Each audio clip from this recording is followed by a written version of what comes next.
कर दो, लाइव कर दो। आवाज पहुंच रही है मेरी बच्चों तक? पक्का? क्रॉस क्यों लिखा आ रहा है फिर इस पर? हम्म। क्रॉस क्यों आ रहा है फिर इस पर?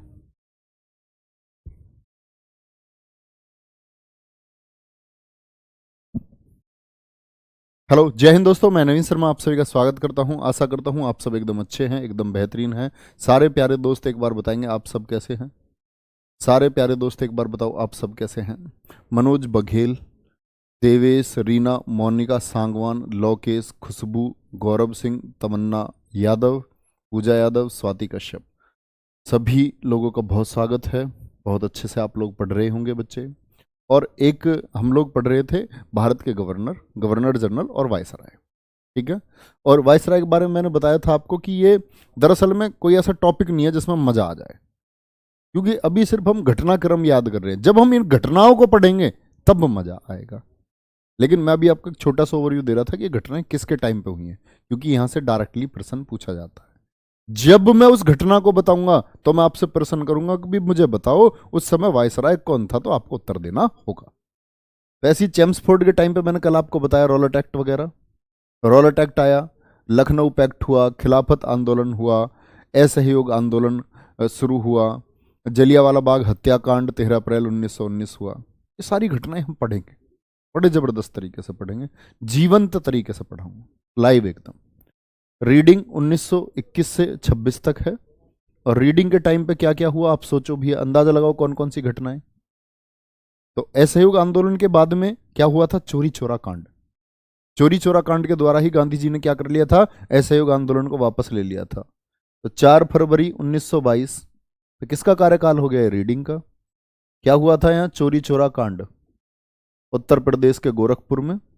पढ़ेंगे हम ये भी, चोरी चोरा कांड। ठीक है, कोई दिक्कत? चोरी चोरा कांड कहां हुआ था? ये गोरखपुर में हुआ था। तो किसके टाइम पे हुई है घटना? रीडिंग के टाइम पे हुई। स्वराज पार्टी का गठन, स्वराज पार्टी का गठन।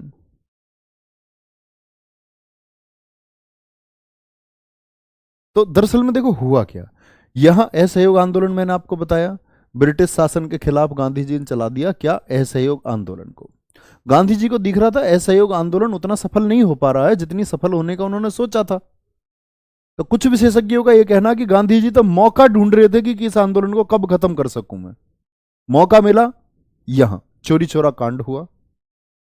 चोरी चोरा कांड के बाद गांधी जी कहते हैं कि मैं इस प्रकार की हिंसा का बिल्कुल समर्थन नहीं करूंगा। और ये कह करके उन्होंने किसी कमेटी में किसी भी व्यक्ति से बात नहीं की, किसी एक व्यक्ति से उन्होंने परामर्श नहीं किया। उन्होंने घोषणा कर दी वहां गुजरात से कि क्या अब ये असहयोग आंदोलन आगे नहीं चलेगा। आपको बताऊंगा आगे जब गांधी जी के बारे में पढ़ाऊंगा कि गांधी जी गिरफ्तार कर लिया गया था। तो इंपॉर्टेंट बात है कि यहां असहयोग आंदोलन खत्म हो गया था। असहयोग आंदोलन, असहयोग आंदोलन क्या हो गया था? यहां खत्म हो गया था। तो असहयोग आंदोलन खत्म हो गया तो जो उस समय के प्रमुख नेता थे वो गांधी जी के प्रखर विरोधी हो गए। बोले गांधी जी ये क्या कर दिया, ये क्या बात हुई यार, किसी से डिस्कशन नहीं, कुछ नहीं, बंद कर दिया ऐसे ही, गलत बात है। तो फिर इसमें फूट होना शुरू हुआ। पहली फूट स्वराज पार्टी का गठन हुआ।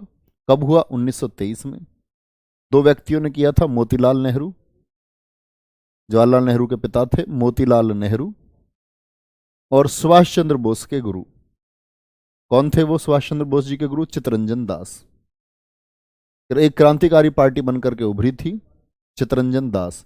लेकिन चित्तरंजन दास मैं आपको आगे पढ़ाऊंगा कि कुल 25 वर्ष की उम्र में इनकी, मतलब 25 वर्ष कह रहा हूँ, सॉरी, 1925 में इनकी मौत हो गई थी। तो ये पार्टी फिर बहुत अच्छे से काम नहीं कर पाई। ठीक है। इन्हीं के इसके समय पर ही HRA का गठन हुआ। HRA का गठन सचिंद्र नाथ सान्याल कानपुर में करेंगे। पूरा संगठन समझाऊंगा मैं आपको, कैसे ये लोग थे जिन्होंने ये बोला था कि ये अंग्रेज ऐसे नहीं सुनेंगे, ये अंग्रेज सुनेंगे बम की आवाज। और बम फैक्ट्री चलानी इन्होंने देश में शुरू कर दी, बम बनाओ फोड़ेंगे इन अंग्रेजों को। तो HRA का गठन सचिंद्र नाथ सान्याल ने 1924 में किया था। तो किसके समय? रीडिंग के समय। इसी HRA ने अंजाम दिया था, HRA के क्रांतिकारियों ने, काकोरी कांड को। तो काकोरी कांड कब हुआ था? इसकी डेट आपको पता होनी चाहिए। 9 अगस्त, दिमाग में छाप लेना बच्चे, 9 अगस्त 1925, क्योंकि यही डेट का फायदा गांधी जी उठाएंगे। गांधी जी बोलेंगे कि ये युवाओं के दिल में बसी हुई वो तारीख है। इसके नेट 17 साल के बाद 9 अगस्त 1942 को ही गांधी जी, मतलब बोलेंगे तो 8 अगस्त की रात को, लेकिन 9 अगस्त को गांधी जी कहेंगे भारत छोड़ो आंदोलन होगा। ठीक है, तो ये मतलब प्रमुख डेट किसके समय पर हुई? रीडिंग के समय की घटनाएं हैं। कोई दिक्कत? कोई दिक्कत? लखनऊ बच्चे अधिवेशन, अधिवेशन में पढ़ाऊंगा मैं, बताऊंगा 1916 के अंबिका चरण मजूमदार की अध्यक्षता में क्या हुआ था। कांग्रेस का एकीकरण हो गया था, नरम दल गरम दल एक हो गए थे, मुस्लिम लीग भी उनमें आकर के मिल गया था। ठीक है, बिल्कुल बताऊंगा। बहुत शानदार। गांधी जी को चलती ट्रेन से कहां फेंक दिया था? मुकुल कुमार जी भैया इंतजार करो, मैं बताऊंगा। सेंट पीट मारिट्सबर्ग स्टेशन पर गांधी जी को फेंक दिया गया था। कंप्लीट पढ़ाऊंगा, अभी गांधी जी की बात नहीं चल रही है। मेरे लाडलो, मेरे प्यारे बच्चों, अकल के कच्चों, इधर देखो। रीडिंग, रीडिंग के बारे में कोई दिक्कत? फिर आया था आपका इरविन, इरविन जिससे गांधी जी का समझौता होगा, और 1926 से 31, देखो ये 5-5 साल के लिए आ रहे हैं, 1926 से 31, जिसके बारे में जब गांधी जी पर लोग ये बोलेंगे कि भगत सिंह की फांसी आपने क्यों नहीं रोकी, तब के बारे में विस्तार से बात करेंगे, है ना। इरविन 1926 से 31, इसके समय पर हुआ सविनय अवज्ञा आंदोलन शुरू। एक बार तो आरंभ होगा और एक बार प्रारंभ होगा। सविनय अवज्ञा आंदोलन, सविनय अवज्ञा आंदोलन 1930 से 34 तक चला था ये भी पढ़ेंगे हम। तो सविनय अवज्ञा आंदोलन किसके समय शुरू हुआ था? इरविन के समय शुरू हुआ था भैया। इरविन के समय ही कौन आया था? साइमन कमीशन, साइमन कमीशन जिसके विरोध में लाला लाजपत राय को स्कॉट के द्वारा लाठियां मारी जाएंगी। साइमन कमीशन 1928 में आया, पूरा साइमन कमीशन पढ़ेंगे। कब आया? 1928 में आया, ठीक है। और फिर क्या आएगा आपका? प्रथम गोलमेज सम्मेलन 1930, प्रथम गोलमेज सम्मेलन 1930। पहला गोलमेज सम्मेलन किसके टाइम पे हुआ था? उस टाइम भारत में वायसराय कौन था? इरविन था।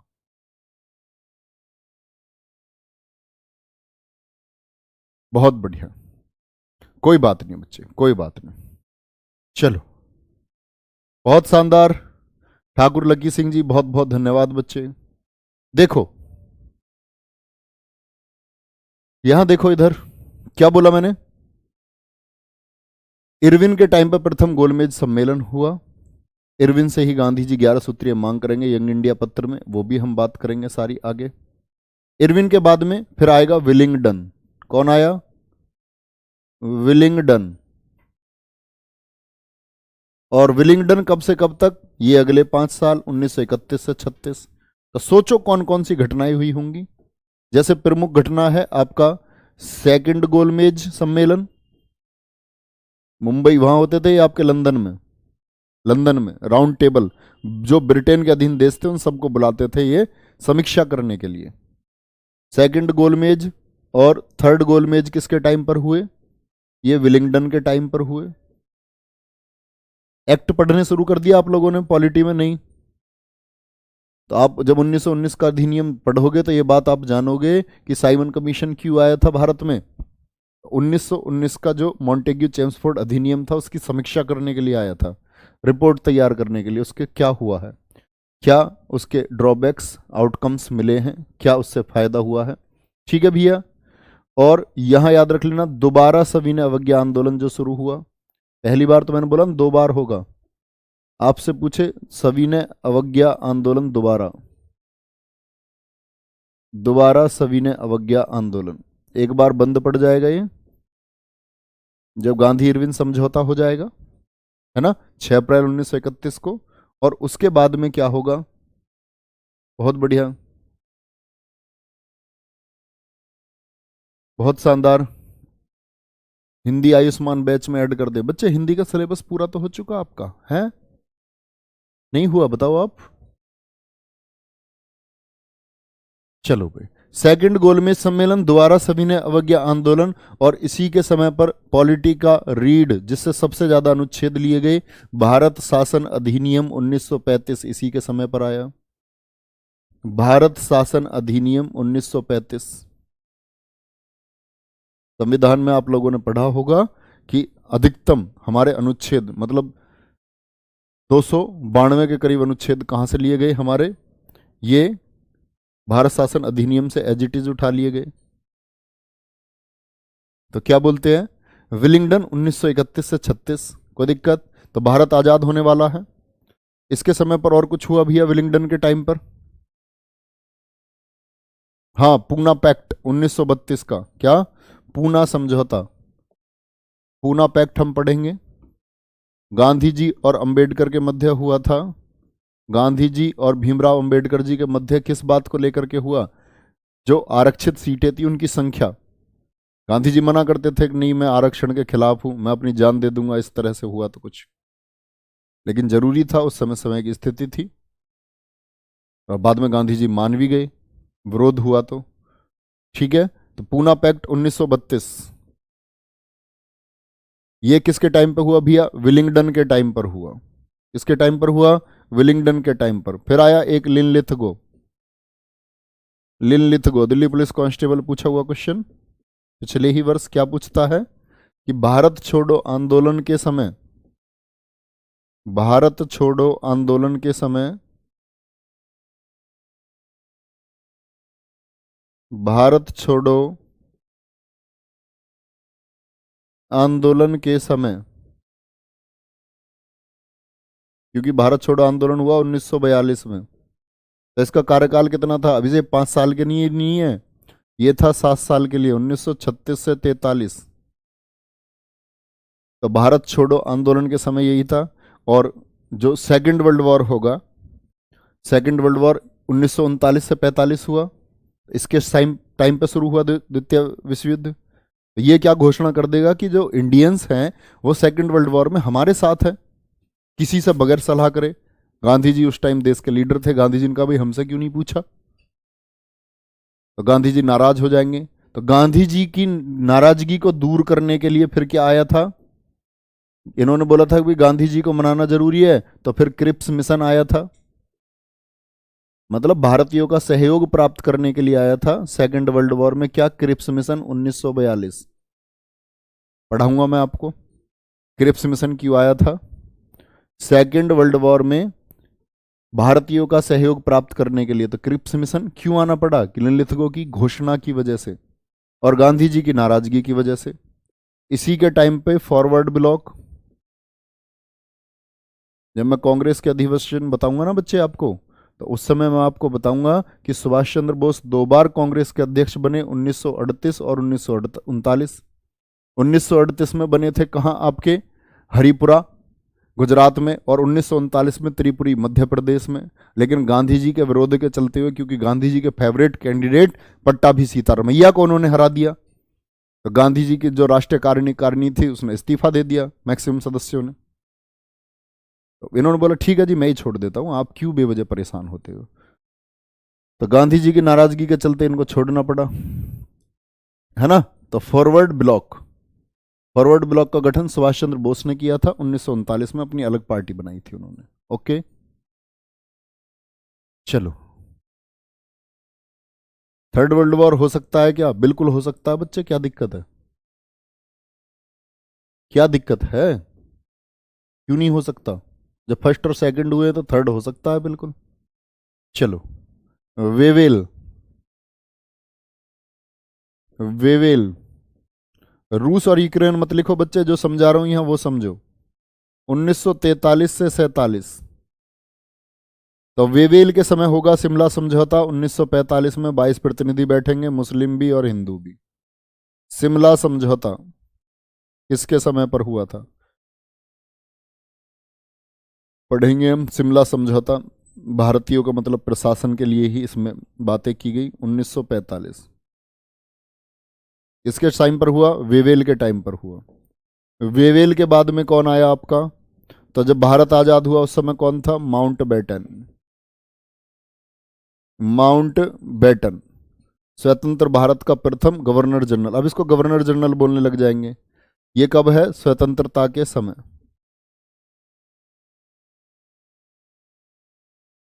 और जैसे ही भारत स्वतंत्र होएगा तो भारतीय किसको बनाया जाएगा फिर? सी राजगोपालाचारी को।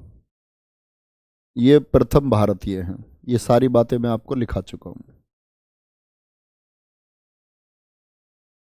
ये कौन थे? प्रथम भारतीय गवर्नर जनरल, स्वतंत्र भारत के प्रथम भारतीय गवर्नर जनरल। कोई दिक्कत? बहुत शानदार। हमारे बापूजी बहुत जल्दी नाराज हो जाते थे। चलो, कोई दिक्कत भैया? तो ये मेजर मेजर पॉइंट्स हैं। अब बच्चे ऐसा नहीं है कि घटनाएं सिर्फ यही हैं। घटनाएं तो आप जब पढ़ोगे ना तब जानोगे। तो आपको अभी मैं दरअसल एक ओवरव्यू देना चाह रहा था कार्यकाल का। तो कार्यकाल याद कर लोगे एक बार, थम्स अप करके बताएंगे। ऐसा तो नहीं है कि जी फिक्स उंगलियों पर कर लोगे आप। अंदाजा मात्र भी रहेगा तो प्रश्न को हल कर जाओगे कि किसका किस टाइम है। 5-5 बताया, जैसे लिलित को मैंने बताया 7 साल है, 36 से 47। उससे पहले कौन था, है ना? 36 से मतलब 31 से आपका 26 से 31 कौन था? इरविन था। इरविन के बाद में विलिंगडन था, है ना? इस तरह से याद करोगे तो जरूर याद हो जाए। क्रम याद रखना है बच्चे, कई बार क्रम में लगाने को आ जाते हैं ये। अब शुरू होगा हमारा मेजर टॉपिक। मेजर टॉपिक क्या है? मेजर टॉपिक है स्वाधीनता संग्राम और धार्मिक सुधार आंदोलन। तो क्या बोलोगे सबसे पहले? धार्मिक सुधार आंदोलन।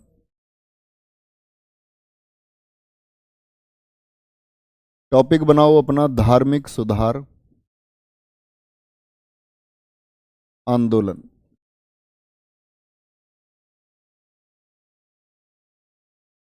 धार्मिक सुधार से क्या मतलब है? धर्म है, आप सभी जानते हैं, हिंदू, मुस्लिम, सिख, ईसाई। हर धर्म में कुरीतियां पाई गई हैं, आपने देखा है। हर धर्म में अंधविश्वास है।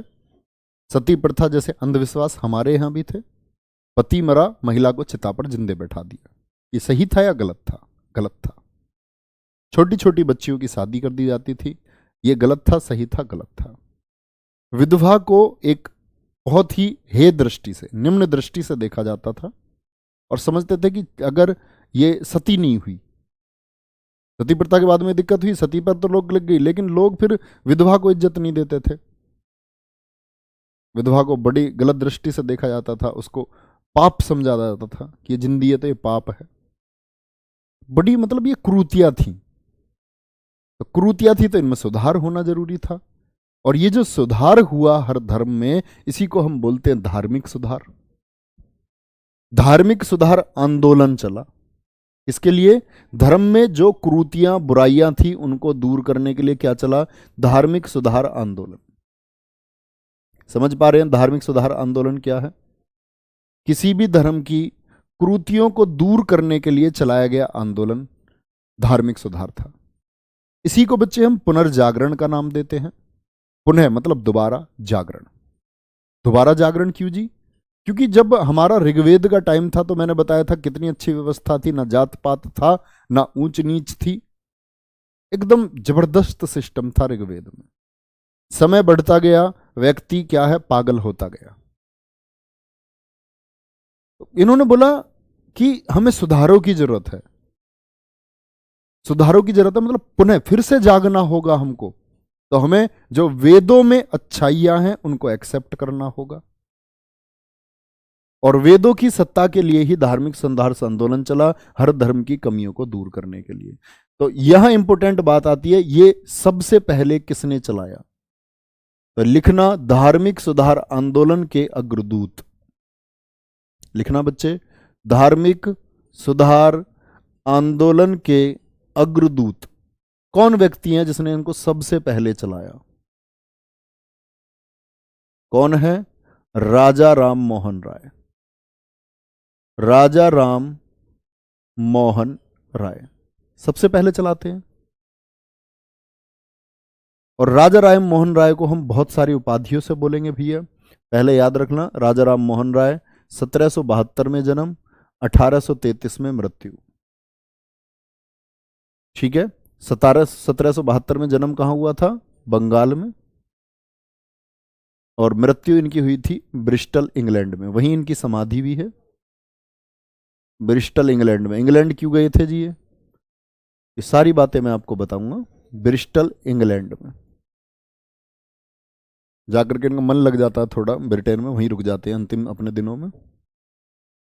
राजा राम मोहन राय, इनको बोलते हैं धार्मिक सुधार आंदोलन के अग्रदूत। कोई दिक्कत? क्या बोलोगे बच्चे? देखो एक क्या पूछ रहा, मॉर्लेमेंटो सुधार कब हुआ? 1909 में हुआ बच्चे। वो आप एक्ट में पढ़ोगे पॉलिटी में बच्चे, यहां तो उसका कोई अर्थ ही नहीं हुआ। चलो यहां तक बोलेंगे, आगे शुरू करेंगे भैया। मैंने बोला भारत का धार्मिक सुधार आंदोलन के अग्रदूत मतलब अग्रणी कौन थे? सबसे पहले किसने चलाया? राजा राम मोहन राय ने चलाया। इसलिए राजा राम मोहन राय को हम क्या क्या और उपाधियां देते हैं समझना। आधुनिक भारत के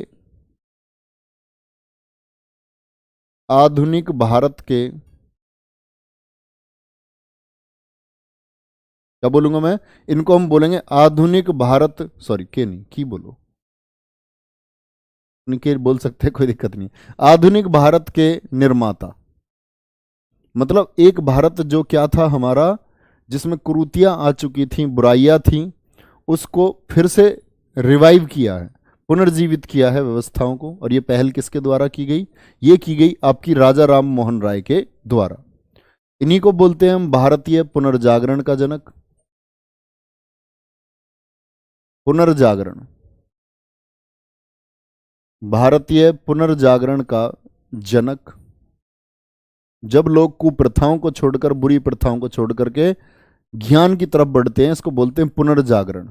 ठीक है। भारतीय पत्रकारिता का जनक, क्योंकि पत्र भी निकालेंगे ये, दो पत्र आएंगे इनके, संवाद कौमुदी, मिरातुल अखबार। मिरातुल अखबार को तो बैन कर दिया जाएगा 1823 के आपके लाइसेंसी एक्ट के दौरान, बताऊंगा मैं आपको। भारतीय पत्रकारिता, पत्रकारिता मतलब जर्नलिज्म, मैगजीन्स। भारतीय पत्रकारिता का जनक किसको माना जाता है? वो राजा राम मोहन राय को जाना जाता है। भारतीय नवयुग का सितारा, भारतीय नवयुग का सितारा, नवयुग का सितारा किसको कहते हैं? राजा राम मोहन राय जी को कहते हैं। अतीत, अतीत किसको बोलते हैं? पुराने समय को, पास्ट अतीत है। अतीत और वर्तमान के मध्य का सेतु, वर्तमान मतलब जो आधुनिक था, आधुनिक ही लिखें तो ज्यादा ठीक है। अतीत और आधुनिक के मध्य का सेतु के मध्य का सेतु, सेतु मतलब पुल, जिसने पास्ट को वर्तमान से रिलेट किया, बीच से जोड़ा, पुरानी चीजों को खत्म किया और नई चीजों को जोड़ा, तो एक पुल है। क्या बोलेंगे? धार्मिक सुधार आंदोलन, राजा राम मोहन राय। ये इनके उपनाम है भैया, इन नामों से जाना जाता है और कई बार परीक्षाओं में प्रश्न पूछे गए हैं। बोलो एक बार। तो यहां इंपोर्टेंट बातें आई, ये क्या है? इनके सब उपनाम हैं, इन नामों से इनको जाना जाता है। जीवन शुरू हुआ 1772 से, जन्म इनका हुआ ईस्ट इंडिया कंपनी में। जीवन कैसे शुरू होता है? शुरुआत में ये किससे जुड़े? ईस्ट इंडिया कंपनी में इन्होंने काम किया। नोट करना, 1809 से 1814 तक ईस्ट इंडिया कंपनी में काम किया। ईस्ट इंडिया कंपनी में क्या करते थे? काम करते थे। ईस्ट इंडिया कंपनी में काम करते हुए काम छोड़ करके आए। काम छोड़ करके मतलब एकदम से नहीं आ गए, दरअसल में इनकी लेखन में बड़ी रुचि थी। कहते हैं करीब 1 दर्जन भाषाओं का इन्हें ज्ञान था, और इस ज्ञान के चलते हुए 1809 में इन्होंने एक बुक लिखी थी। लिखना, 1809 में एक पुस्तक, बुक लिख लीजिए। 1809 में एक बुक तुहुफात तुहुफात उल मुवाहिदीन, मुवाहिदीन। आप समझ पा रहे होगे 1809 में मुगलों का शासन था, मुगलों की आधिकारिक भाषा जो थी वो फारसी थी। तो ये पुस्तक किस में लिखी गई थी? फारसी में लिखी गई थी। तो ये 1809 में लिखी थी इन्होंने पुस्तक। क्या पुस्तक क्यों लिखी थी इन्होंने? पुस्तक इन्होंने लिखी थी एकेश्वरवाद के लिए। एकेश्वरवाद, मोनोथीस्ट, एकेश्वरवाद के लिए। एकेश्वरवाद से क्या मतलब है? एकेश्वरवाद से मतलब है एक ईश्वर को मानने का सिद्धांत। जैसे मुस्लिम लोग मानते एक ईश्वर अल्लाह, एक शक्ति। ईसाई लोग मानते एक ईश्वर, कौन? यीशु, जीसस, एक ही को तो मानते हैं। तो इन्होंने बोला था कि हिंदू धर्म में बहुत सारे ईश्वर को माना गया, जिसकी वजह से हम लोग बहुत सारे टूट गए। कुछ लोग शिव जी के बन गए उपासक, कुछ वैष्णव बन गए, कुछ लोगों ने अपने प्रिय देवता हनुमान जी को बना लिया। हमने लोगों ने ये नहीं माना कि ये सब मिलाकर के एक ही शक्ति है। तो एकेश्वरवाद को, एकेश्वरवाद के लिए इन्होंने एक बुक लिखी, बड़ी चर्चित बुक रही उस टाइम की। तो देखा ये अंग्रेज क्या सोचते हैं, समझना इनका दिमाग अंग्रेजों का। अंग्रेज सोचते हैं कि ये अब इस हिंदू धर्म को छोड़ेंगे, ये ईसाई बनेंगे। क्या लगता था अंग्रेजों को? भाई एक ईश्वर का सिद्धांत अंग्रेजों का है, तो अंग्रेजों को लगता था कि एक ईश्वर की बात कर रहे हैं ये, तो यानी कि ईसाई धर्म से प्रभावित है। और मूर्ख अंग्रेज इतना नहीं समझ गए, इतना नहीं समझ पाए कि ये एकेश्वरवाद की बात कमी नहीं गिना रहे हैं, ये कमियों को दूर करना चाह रहे हैं कि जो लोग बटे हुए हैं, एक ही ईश्वर है, सत्ता को आप स्वीकार करो और एक ही साथ सब चलो। एक माइंड सेट होना चाहिए सबका, सब लोग बटे हुए नहीं होने चाहिए। मूर्ति पूजा का विरोध भी इन्होंने इसीलिए किया था। चलो भाई, वो ब्रह्म समाज के द्वारा होगा, मैं बताऊंगा। तो 1809 में इन्होंने बुक लिखी, 1814 तक ये काम कर रहे थे। 1809 की इनकी बुक लोगों तक पहुंचती रही, धीरे धीरे लोग पढ़ते रहे। 1814 में इन्होंने ईस्ट इंडिया कंपनी में काम छोड़ करके एक संगठन बनाया 1815 में। 1815 में, 14 के लास्ट में ही काम शुरू किया था। आत्मीय सभा का गठन किया, आत्मीय सभा का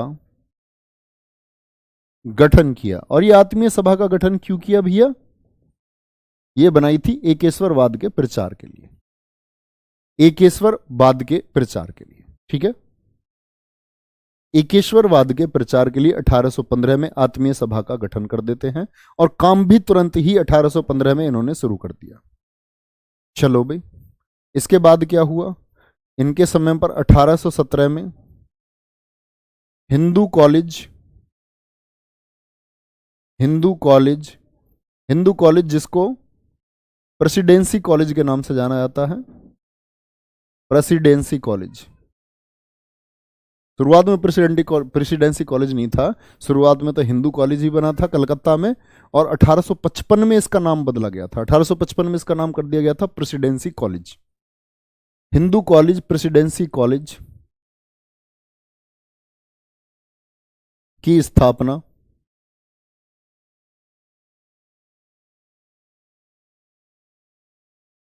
लेकिन आपसे कोई पूछे जो एक कलकत्ता में हिंदू कॉलेज था, इसकी स्थापना किसने की? तो स्थापना राजा राम मोहन राय जी ने नहीं की है। क्या बोलोगे? कहां था? कलकत्ता में। और संस्थापक इसके पूछा जाए तो एक अंग्रेज ही है संस्थापक।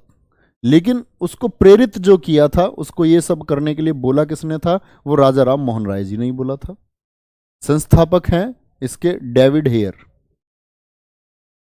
David Hare.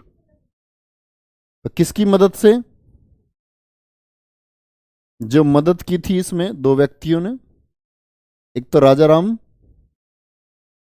और एक थे राधाकांत देव। राजा राम और राधाकांत देव, बहुत इंपॉर्टेंट क्वेश्चन है, पूछा जाता है भैया। हिंदू कॉलेज की स्थापना किस वर्ष हुई थी? कौन इसके संस्थापक थे? डेविड हेयर थे।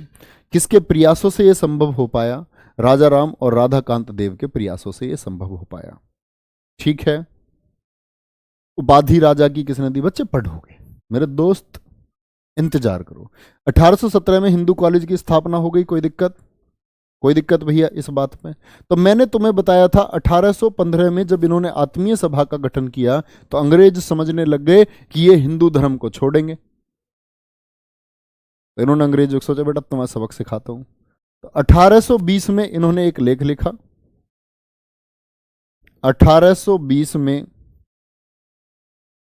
Precept of Jesus, precept of Jesus को लिखा। प्रीसेप्ट ऑफ जीसस लिखा। ये क्यों लिखा था इन्होंने, समझो। तो इन्हें भी पता था कि भाई ये लोग क्या सोच रहे हैं, ये सोच रहे हैं एकेश्वरवाद में मैं हिंदू धर्म की कमी बता रहा हूं। नहीं, हिंदू धर्म को संगठित ये करना चाह रहे थे। तो इन्होंने बोला कि अंग्रेज ऐसे तो चुप बैठेंगे नहीं, कुछ लिखना पड़ेगा। इन्होंने बोला मैं कमियों को दूर करना चाह रहा हूं। तो जो ये अंग्रेज है, अंग्रेजों में क्या चलता है आपका? प्रोटेस्टेंट धर्म, टेस्टामेंट धर्म, प्रोटेस्टेंट और टेस्टामेंट। टेस्टामेंट धर्म से ही कुछ लोग अलग हो गए, टेस्टामेंट शाखा से। ईसाई धर्म की दो शाखाएं प्रचलित है, प्रोटेस्टेंट और क्या बोलोगे, वो मैं आपको धर्म पढ़ाऊंगा तो पढ़ाऊंगा जरूर। प्रोटेस्टेंट और आपका क्या बोलोगे, टेस्टामेंट।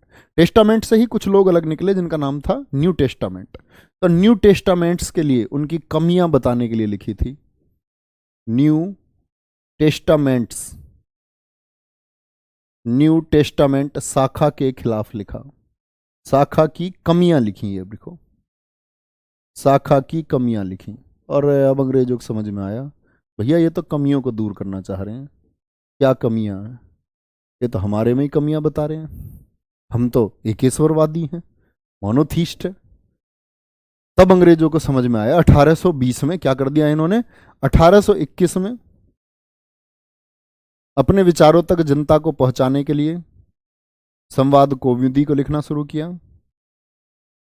संवाद कौमुदी मतलब लोगों को ये बचाते थे कि भाई ये जो आपकी सती प्रथा है, ठगी प्रथा है, बाल विवाह आप कर रहे हैं, ये गलत है, दहेज ये गलत है। तो 1821 में संवाद कौमुदी बंगाली भाषा में आता था। तो ये इंपॉर्टेंट है। और क्या था, साप्ताहिक था, मतलब वीकली था, एक वीक में एक बार आता था। साप्ताहिक शुरू किया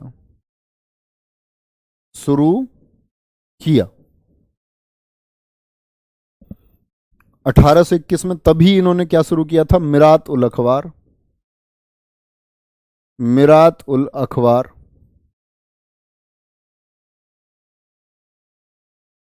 मिरात उल अखबार शुरू किया।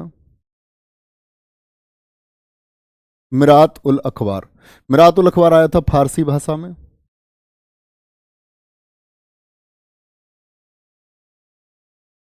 फारसी भाषा में।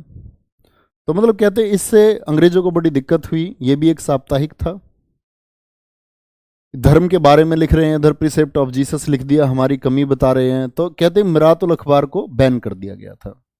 तो एक लाइसेंस एक्ट आया था, याद रख लेना, 1823 के सेंसरशिप के तहत ये सेंसर किया गया था। 1823 के लाइसेंसी एक्ट के तहत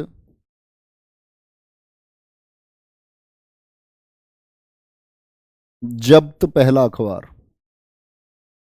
मतलब बंद कर दिया गया था। जब्त पहला अखबार या पत्रिका बोल सकते हैं, पहला अखबार कौन सा था, वो मिरात उल अखबार था। ठीक है, चलो भाई। 1825 में इन्होंने वेदों की सत्ता के लिए, एकेश्वरवाद के लिए, मूर्ति पूजा के खिलाफ के लिए क्या बनाया, वेदांत कॉलेज की स्थापना की, कलकत्ता। 1825 में वेदांत कॉलेज की स्थापना, वेदांत कॉलेज की स्थापना। 1825 में क्या करते हैं, वेदांत कॉलेज की स्थापना की। 1828 में ब्रह्म समाज, ये मोस्ट इंपोर्टेंट है, बहुत पूछा जाता है इनसे रिलेटेड। ब्रह्म समाज की स्थापना। जो कुरीतियां उस समय फैली हुई थीं उन सब को दूर करने के लिए लोगों को जोड़ा और इसको बनाया ब्रह्म समाज। कई बार पूछा जाता है कि इसका डायरेक्टली नाम ब्रह्म समाज रखा गया था, नहीं, पहले जो इसका नाम था वो ब्रह्म सभा था। क्या था? ब्रह्म सभा। तो वही आत्मीय सभा जो चल रही थी उसका नाम क्या कर दिया गया था? ब्रह्म सभा। और 1828 में उस ब्रह्म सभा का नाम बदल करके क्या कर दिया गया? ब्रह्म समाज कर दिया गया। मोस्ट इंपोर्टेंट, 1828 में किसकी स्थापना हो गई? आपकी ब्रह्म समाज की स्थापना हो गई। और डेट भी चाहो तो 20 अगस्त को हुई थी। कब? 20 अगस्त 1828 को इसकी स्थापना हुई थी। समझ चुके होगे क्यों की होगी?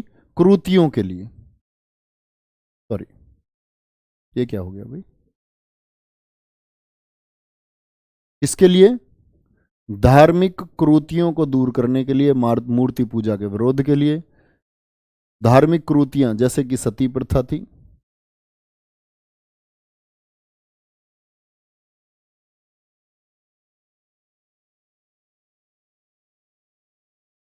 सॉरी ऐसा लिखो, धार्मिक क्रूतियां रोकने के लिए किसकी स्थापना हुई? ब्रह्म समाज की स्थापना हुई। ठीक है, 1828 में ये इनका इंपोर्टेंट बात है। अच्छा, मैं आपसे एक प्रश्न पूछता हूं, अकबर सेकंड का कार्यकाल कितना था? अकबर द्वितीय का कार्यकाल कितना था? अकबर सेकंड जो था उसका कार्यकाल कितना था? सभी जानते हैं 1760 से 1806 तक शाह आलम था। शाह आलम को अंग्रेजों ने कब लपेट लिया था? इलाहाबाद की संधि। मैंने आपको पढ़ाई बहुत अच्छे से। इलाहाबाद की संधि में क्या कर दिया गया था? उसको उन्होंने पेंशनर बना लिया था। लेकिन इलाहाबाद की संधि के बाद फिर क्या हुआ था? शाह आलम जो था वो मराठों के भी संरक्षण में चलता है। मराठे उसको अपना पेंशनर बना लेते हैं, बोलते हैं तुम दोबारा दिल्ली की गद्दी पर बैठोगे। तो कहने की बात है, जो शाह आलम के और उसके बाद के शासक थे अंग्रेजों के पेंशनर बने रहे, अंग्रेजों की मदद से शासक बने। अकबर द्वितीय भी अंग्रेजों की मदद से, तो अकबर द्वितीय भी किसका पेंशनर था? अंग्रेजों का। तो शाह आलम द्वितीय को तो बढ़िया पेंशन मिलती थी अंग्रेजों की तरफ से, कोई दिक्कत नहीं है। अकबर द्वितीय जब गद्दी पर बैठा तो कुछ समय बाद ही इसकी पेंशन रोक दी गई। शुरू में तो मिली इसको बढ़िया पेंशन, लेकिन कुछ समय बाद अकबर द्वितीय की पेंशन रोक दी गई। और जब अकबर द्वितीय की पेंशन रोक दी गई, अकबर द्वितीय तो क्या करे? तो सीधी सी बात है, उसने राजा राम मोहन राय जी को बोला, जब तक ये क्या थे? मोहन राय थे। इन्होंने इनको राजा की उपाधि दी, सम्मान दिया, अपना प्रतिनिधि बनाया और बोले ब्रिटेन जाओ जी और वहां हाउस ऑफ कॉमन्स में जाकर के बात करो कि मेरी पेंशन ना रोके, जो पेंशन अंग्रेजों ने रोक दी थी। तो क्या बोलोगे? बहुत बढ़िया, 1806 से 37। सभी बच्चों का आंसर एकदम ठीक है। तो 1806 से 37 यानी कि जब ये अपना काम कर रहे हैं उस समय कौन है? उस समय था अकबर द्वितीय। कौन था? अकबर द्वितीय। ऐसे चीजों को रिलेट किया करो बच्चे, ठीक है। तो यहां क्या होता है, यही इसलिए बोलते हैं राजा की उपाधि इनको किसने दी थी? राजा की उपाधि। आप तो कह रहे होंगे जी गुरुजी शुरुआत में ही रोक दी थी इनको, पेंशन तो शुरुआत में रुक गई, इतने साल बाद जाएगा। हाँ, इतने तो बोला ही नहीं चूचा, जब उम्मीद लगी तो तब इनको भेजा। 1831 के करीब में गए थे ये, तो तब इनको मिली थी राजा की उपाधि। राजा की उपाधि अकबर द्वितीय ने दी थी। समझ गए क्यों दी थी? अकबर सेकंड ने दी थी क्योंकि इनको इसने अपना दूत बना करके भेजा था ब्रिटेन। किस लिए? अपनी पेंशन के मामले में। तो यहां छोटा शॉर्ट नोट लिख लेना, एक पेंशन के मामले में दी थी, याद रहेगा आपको। क्यों दी थी जी? पेंशन के मामले में। पेंशन के मामले में।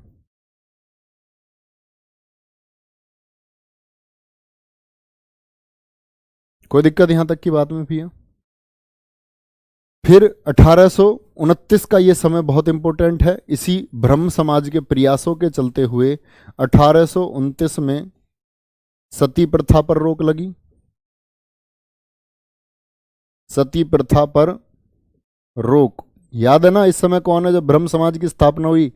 तो बेंटिक को याद करो। बेंटिक का कार्यकाल कितना बताया था मैंने आपको? 1828 से 35। 1828 से 35 तक था। और 1833 में क्या बन गया था वो? भारत का, पूरे भारत का गवर्नर जनरल बन गया था। बना था या नहीं? 33 से 35 तक रहा था, लेकिन जब तक वो पूरे भारत का गवर्नर जनरल भी नहीं था तभी उसने किसको रोक दिया था? 1829। 28 से 33 तक का कार्यकाल उसका पूरे भारत के गवर्नर जनरल का नहीं था, वो था गवर्नर जनरल का। किसका? बंगाल का। तो सती प्रथा पर रोक किसके प्रयासों से लगी? राजा राम मोहन राय के प्रयासों से, राजा राम के प्रयासों से। याद आया कुछ नहीं? किसके टाइम पर?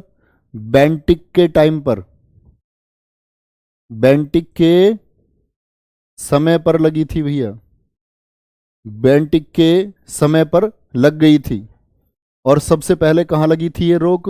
बंगाल में। क्या बोलोगे? बंगाल में कब लग गई थी जी? 1829 में। ऐसा नहीं है पूरे भारत में लग गई थी, क्योंकि उस समय बंगाल का गवर्नर जनरल हुआ करता था। बेंटिक तो अपने अधिकार क्षेत्र में उसने लगाई। फिर बाद में ये चेन्नई में लगी थी 1830 में, चेन्नई में 1830 में रोक लगी। ठीक है, ये बातें याद रखनी है आपको। और मैंने बताया राजा राम मोहन राय की मृत्यु कब हो गई? 1833 में। जब ये उसकी पेंशन की बात करने गए थे तो उसके बाद देखो 29 तक तो ये इंडिया में ही थे, सती प्रथा पर रोक लगी थी, है ना। उसके बाद में गए थे पेंशन के मामले में बात करने में 31 के टाइम में। 1833 में मृत्यु हो गई। कहाँ? ये लास्ट टाइम पे वहीं रुक गए थे, मन लग गया था इनका, कहते हैं वहाँ ब्रिटेन में, ब्रिस्टल। 1833 में ब्रिस्टल में मौत हो गई। यही क्या है? इनकी समाधि है भैया, याद रख लेना, ब्रिस्टल इंग्लैंड में इनकी समाधि मौजूद है। अभी इनकी मौत हो गई तो फिर ब्रह्म समाज से प्रसन्न बनते हैं। मृत्यु हो गई तो ब्रह्म समाज की फिर लीडरशिप किसने की होगी? नेतृत्व किसने किया था? तो जब इन्होंने ब्रह्म समाज को बनाया था कृतियों को खत्म करने के लिए बहुत बढ़िया। चलो, क्या क्या बात करते हो गुरुजी, आपने ये नहीं पढ़ाए थे, प्रताप राव गुर्जर नहीं पढ़ाए थे। बड़ा इतिहास में करोड़ों नाम है। मैंने बोला ना, इतिहास इतना बड़ा विषय है, इसको परीक्षा के हिसाब से पढ़ना पड़ता है। हमको कम से कम अगर 5 वर्ष भी पढ़े ना बहुत अच्छे से डेली 1 घंटे, तो भी कम है। समझ रहे हो? इतना तो तुम्हारा माइंडसेट हो जाना चाहिए था इतिहास को लेकर अब तक कि जी बड़ा विषय है, परीक्षा के लिए क्या जरूरी है वो पढ़ा जाता है बच्चे। 1833 में मृत्यु ब्रिस्टल में हुई और समाधि, समाधि इनकी वहीं बनी। तो जब ब्रह्म समाज को इन्होंने बनाया था तो ब्रह्म समाज को इन्होंने बनाया था किससे? किससे सहयोग लिया था? इन्होंने सहयोग लिया था द्वारिका नाथ ठाकुर से। द्वारिका नाथ ठाकुर कौन है? देवेंद्र नाथ ठाकुर के पिताजी। तो यानी कि उनका भी वर्चस्व था ब्रह्म समाज में। तो इनकी जब मृत्यु हो गई तो याद रख लेना, मृत्यु के बाद, मृत्यु के बाद ब्रह्म समाज, जो ब्रह्म समाज था उसका जो नेतृत्व किया, संचालन किया, वो किसने किया था? ये किया था देवेंद्र नाथ ठाकुर ने, देवेंद्र नाथ ठाकुर ने, क्योंकि इनके पिता संस्थापक सदस्य थे द्वारिका नाथ ठाकुर। कोई दिक्कत नहीं जी। तो ये नेतृत्व करने लग जाते हैं। और इनके साथ में और कौन लोग थे? अन्य लोग कौन कौन थे जो इनका साथ दे रहे थे? वो थे अरविंद कुमार दत्त। क्या बोलोगे? अरविंद कुमार दत्त, अरविंद कुमार दत्त, ईश्वर चंद्र विद्यासागर। ईश्वर चंद्र विद्यासागर ने क्या स्टेटमेंट दिया था? अपना काम स्वयं करो। ईश्वर चंद्र विद्यासागर। और मैं बड़ा प्रभावित हूं सच में, केशव चंद्र सेन, केशव चंद्र सेन। आज तक जब से मैं पढ़ा रहा हूं एक भी प्रैक्टिस सेट मैंने ऐसे नहीं दिया कि कोई और बना देगा, स्वयं खुद बनाता हूं, खुद तैयार करता हूं। कभी आज तक एक सिंगल प्रैक्टिस सेट किसी को नहीं दिया तैयार करने को। नहीं तो अधिकतम अधिकतम प्रैक्टिस सेट जो है ना अध्यापकों के बच्चे ही बनाते हैं। कभी कभी नहीं बनवाया बच्चे, आज तक तो बनवाया नहीं है, आगे पता नहीं आगे भी खुद ही बनाऊंगा। अरविंद कुमार दत्त, ईश्वर चंद्र विद्यासागर, केशव चंद्र सेन, ये 3 अन्य लोग थे। तो केशव चंद्र सेन बढ़िया काम कर रहे थे, कहते हैं केशव चंद्र सेन बहुत शानदार वक्ता थे, जबरदस्त वक्ता, नॉलेजेबल, इफेक्टिव। तो भैया जब नॉलेज किसी के पास हो बहुत ज्यादा तो वो इफेक्टिव तो अपना आप हो जाता है। और प्लस में वाक्पटुता थी। वाक्पटुता मतलब बोलता बहुत अच्छे थे, बोलते बहुत अच्छा थे, तो इनकी प्रसिद्धि बढ़ने लगी। किसकी? केशव चंद्र सेन की। आपसे कभी भी पूछे ब्रह्म समाज का अंतर्राष्ट्रीयकरण किसने किया था? ब्रह्म समाज, केशव चंद्र सेन जी के लिए लिख रहा हूं, ब्रह्म समाज के अंतर्राष्ट्रीयकरण के लिए जाने जाते हैं। अंतर्राष्ट्रीय करण के लिए, करण को पास लिखना, जाने जाते हैं। तो जब किसी व्यक्ति की प्रसिद्धि बहुत बढ़ जाती है और जो व्यक्ति लीड कर रहा था उसको बड़ी दिक्कत होती है, ये होता आया है। उसको लगा कि देवेंद्रनाथ ठाकुर को कि ये केशव चंद्र सेन की इतनी अच्छी लोकप्रियता बढ़ती जा रही है, तो इन्होंने प्लानिंग की कि केशव चंद्र सेन को बाहर निकाल दो। तो केशव चंद्र सेन को लिखना, केसी सेन लिखूंगा मैं इनके लिए, केसी सेन, केशव चंद्र सेन को 1865 में ब्रह्म समाज से निकाल दिया।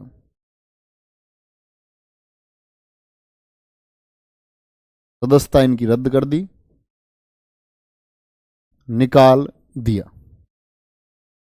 वैचारिक क्रांति कभी नहीं रुकती है, इनके विचार रुक थोड़ी जाते। तो इन्होंने तुरंत ही 1865 का एंड चल रहा था, 1866 में इन्होंने क्या किया? 1866 में भारतीय ब्रह्म समाज की स्थापना की। भारतीय ब्रह्म समाज की स्थापना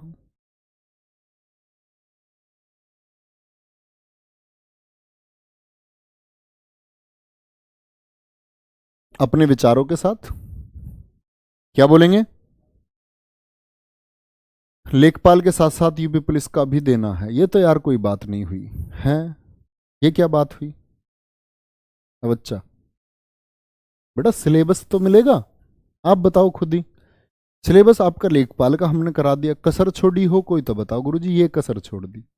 यूट्यूब पे कराता हूँ लगातार, मेरे पास कई बच्चों का फोन आए, गुरुजी लेखपाल वाले जो हिंदी है, लेखपाल वाले में भी हिंदी डलवा दो यूपी कांस्टेबल की, है ना। तो बच्चे, मैंने वो बच्चों का आश्वासन दिया कि मैं बात करता हूँ, भैया शाम को आ जाएंगे ऑफिस से, मैं उनसे बात करूंगा, है ना, वो जो बोलेंगे जैसे ऐसा कर लेंगे। और बल्कि ऐसा नहीं है कि बात करूंगा, मैं बोलूंगा जी लेखपाल वाले बच्चे कह रहे हैं कि हिंदी की क्लास उन्हें मिले, तो उन्हें हम हमें दे देनी चाहिए क्लास। अगर पढ़ना चाह रहे हैं तो क्या ही दिक्कत है। लेकिन बच्चे याद रख लेना, ऐसे फालतू मतलब समय वेस्ट मत करना अपना, आपका है गद्यांश तक ही। जो बच्चे ऐसे हैं कि उनको आगे पढ़ना है तो वो पढ़ लेना, जिनको हिंदी सीखनी है वो पढ़ लेना। प्रॉमिस, ऐसा नहीं है समय खराब करने लग जाओ फिर कल को पूछे, कल को बोलो जी तुमने तो संज्ञा भी दिया था उसमें, हम तो संज्ञा को पढ़ते रह गए, संज्ञा से प्रश्न नहीं आया। तो ये नहीं होना चाहिए। और शाम को डिस्कस करके मैं आपको बताता हूँ। 1866 में भारतीय ब्रह्म समाज की स्थापना की, ठीक है। किसने की थी? केशव सेन ने। क्या बोलोगे? केशव सेन ने। तो ब्रह्म समाज से ज्यादा प्रचलित उस समय पर हुआ भारतीय ब्रह्म समाज। तो उन्होंने बोला यार ब्रह्म समाज का अब नाम बदलो। तो 1867 में जो वो ब्रह्म समाज था, मूल ब्रह्म समाज, ब्रह्म समाज को आदि ब्रह्म समाज के नाम से जाने लगा। आदि ब्रह्म समाज। तो कई बार प्रश्न आ जाता है आदि ब्रह्म समाज की स्थापना कब हुई थी? 1867। 1867। और ये किसने की थी? तो जो लोग चला रहे थे तो कौन थे? देवेंद्र नाथ ठाकुर। देवेंद्र नाथ ठाकुर। देवेंद्र नाथ ठाकुर। अरे अब तो समझ में आ जाता होगा। कुछ बच्चे एक बोलते थे गुरुजी तुम्हारी राइटिंग समझ में नहीं आती। आ जाती है समझ में, अब नहीं आ जाती क्योंकि अब तो मैं थोड़ा कोशिश करता हूँ साफ साफ लिखने की। अब तो दिक्कत नहीं है किसी। कहते हैं ना कि बस सबका पेट आप नहीं भर सकते हो। कुछ तो ऐसे रहते हैं जो पूरी जिंदगी असंतुष्टि रहते हैं। ठीक ठाक लिख रहा था मैं, एक बच्चा कहता गुरुजी क्या लिख रहे हो समझ में नहीं आ रहा। मैंने कहा यार क्या कर सकते हैं। चलो क्या बोलेंगे। आदि ब्रह्म समाज देवेंद्रनाथ ठाकुर के द्वारा स्थापित किया गया। भारतीय ब्रह्म समाज की स्थापना किसने की? केशव सेन ने। तो केशव सेन ने एक चीज बोली थी कि भाई बाल विवाह, विधवा विवाह, बाल विवाह नहीं होने चाहिए, विधवा विवाह होने चाहिए। बाल विवाह क्या बोलेंगे, क्या बोला था इन्होंने? बाल विवाह पर रोक लगनी चाहिए और विधवा विवाह होने चाहिए। लेकिन खुद अपने मूल नियमों से भटक गए और एक उम्र सीमा तय की थी 14 वर्ष बाल विवाह के लिए। किसने? केशव चंद्र सेन ने। और खुद की लड़की 13 साल की बिहार के कूच के राजा से शादी कर दी उसकी। समझ रहे हो? जो व्यक्ति नियम बना रहा है, जो सर्वोपरि है। मैं आपसे कहता हूं भैया अनुशासन में रहो आप लोग, और मैं खुद अनुशासन में ना रहूं, ये कौन सा तरीका हुआ? तो अपनी बेटी जो 13 वर्ष की थी उसकी शादी कर दी बिहार के कूच के राजा से। बड़ा विरोध हुआ इसका संगठन में। तो कहते हैं अब इससे जो लोग रुष्ट हुए केशव सेन से, तो उन लोगों ने, यहां लिखना केसी सेन। तो केसी सेन से क्यों रुष्ट हुए लोग जान चुके। केसी सेन से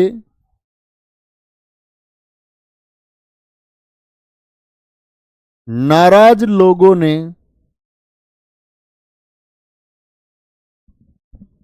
गुरुजी, केसी सेन से नाराज लोगों ने साधारण ब्रह्म समाज की स्थापना की।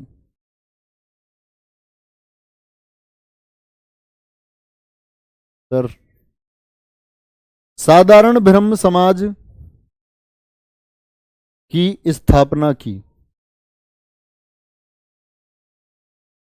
कब की थी यह स्थापना? 1878 में। किस किसने की थी भैया? आनंद मोहन बोस,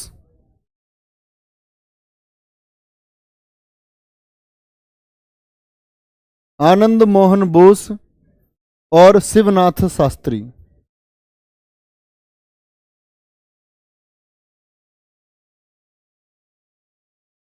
किस किसने की? केशव चंद्र सेन और आपके विश्वनाथ शास्त्री ने। कोई दिक्कत? बहुत बढ़िया। क्यों हुए? बिल्कुल ठीक लिख रहे हैं नित्यानंद गुप्ता जी। तो ये याद रख लेना, यहां तक की कोई दिक्कत तो नहीं। कल हम पढ़ेंगे आपका प्रार्थना समाज से, यंग बंग आंदोलन से दयानंद सरस्वती जी और स्वामी विवेकानंद जी के बारे में जानेंगे, और ऐसे ही आगे पढ़ते रहेंगे। ठीक है, तो मिलते हैं कल की क्लास में। Okay, bye bye, take care, जय हिंद, जय भारत। बहुत अच्छे से पढ़ते रहें बच्चे। और जो आप पढ़ते हो ना, इसको एक बार पढ़ के, जीएस का सबसे मूल नियम है स्कैन थेरेपी। आंख बंद करो, पूरा पेज पढ़ा, क्या क्या याद है ये बोल दो, सब कुछ याद हो जाएगा, लंबे समय तक मेमोरी हो जाएगी। इसको पालन करो। स्कैन थेरेपी पढ़ो, पूरा पेज पढ़ा आराम से, फिर बोलो। आप अगर जिस दिन ये बोल दोगे ना, उस किनारे से लेकर इस किनारे तक क्या लिखा था मैंने, वो हमेशा के लिए याद है। ओके, बाय बाय, जय हिंद, जय भारत।